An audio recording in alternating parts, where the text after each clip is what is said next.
పాలమూరు సభలో మాట్లాడుకుంటూ ముఖ్యమంత్రి గారు తనకేదో ఆవేదన ఉన్నట్లు మొత్తం పాలమూరు బతుకు చిత్రాన్ని మొత్తం మార్చడానికి వీరభోగ వసంతరాయల్లాగా తానే ముందుకు వచ్చినట్టు సంతోషం.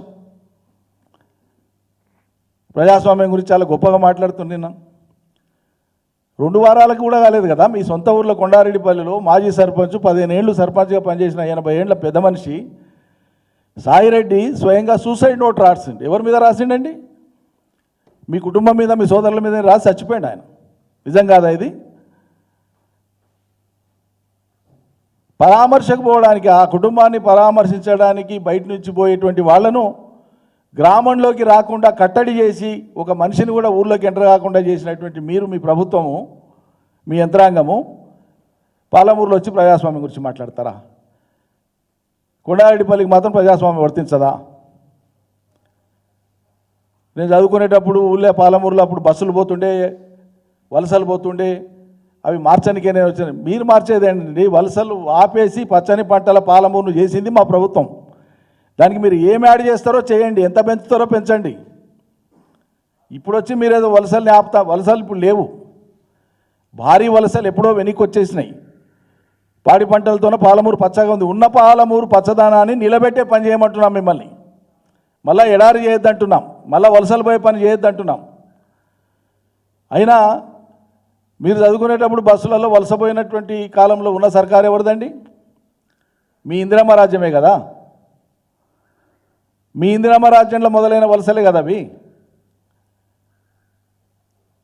మీ కాంగ్రెస్ పాలనలో మొదలైన వలసలే కదా అవి. వలసల పరాకాష్ట, కరువు పరాకాష్ట, కరువు బీభత్సం ఎట్లా ఉంటుందో తెలుగుదేశం ఎమ్మెల్యేగా శాసనసభలో మీరు స్వయంగా మాట్లాడారు కదా. మీ తండ్రి చనిపోతే దినవారాలు చేయడానికి పోతే స్నానం చేయడానికి నీళ్లు కూడా గతి లేవు. ఉన్న కొద్దిపాటి నీళ్లు బోర్లలో ఉండేవాటితో స్నానం చేద్దామంటే బోర్ల కరెంటు కూడా గతి లేని పరిస్థితి కాంగ్రెస్ దాన్ని మాట్లాడింది మీరే కదా. ఆనాటి పరిస్థితి కారకులు మీ కాంగ్రెస్ పార్టీ కదా.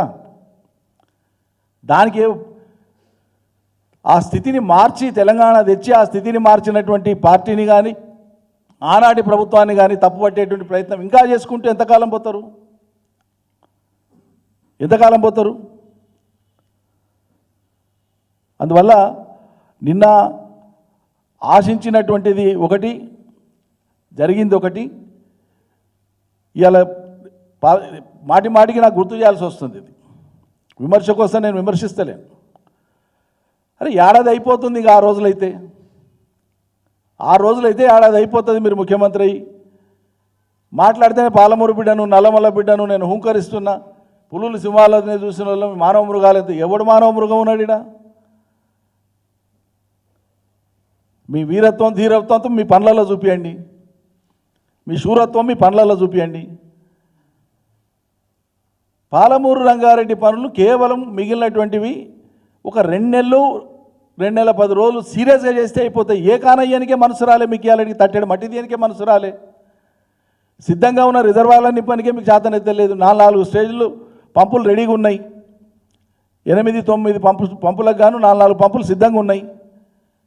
మిగిలిన కొద్దిపాటి పనులు చేసి నీళ్ళు ఏమని ఇప్పటికి 100 సార్లు మేము వర్లబట్టి మాట్లాడబట్టి ప్రజలు ఎదురు చూడబట్టి ఒకనాడు సమీక్ష చేయడానికి గతి లేదు. ఏడాది అయితే ఇంకేం చేస్తారు మీరు?